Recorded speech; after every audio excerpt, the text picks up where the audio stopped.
ಅನ್ನವನ್ನಿತ್ತಂತಹ ಅನ್ನದಾತರು ಅಂತ ಭಾವಿಸಿಕೊಳ್ತಾ ಇದ್ದೇವೆ.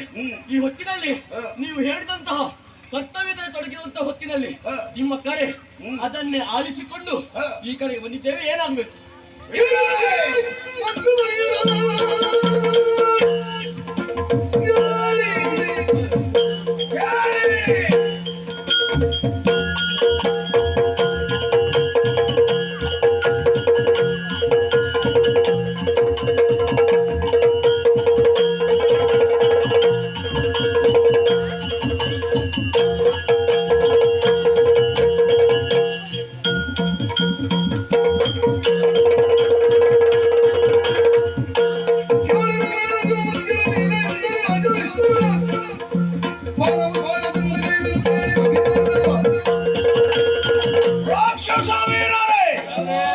ನನ್ನ ತೋಳ್ಬಲದ ನಿಜ ಶಕ್ತಿಗಳು ನೀವಿರುವರು.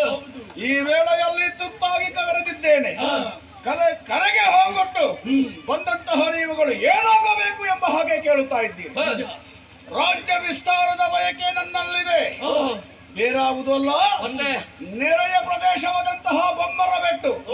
ಆ ಬೊಮ್ಮರ ಬೆಟ್ಟವನ್ನು ಸ್ವಾಧೀನಪಡಿಸಿಕೊಂಡು ಅಲ್ಲಿರುವಂತಹ ಸರ್ವ ಸಂಪತ್ತುಗಳು ನಮ್ಮದಾಗಬೇಕು. ಏನು ನಿಮ್ಮ ಅಭಿಪ್ರಾಯ?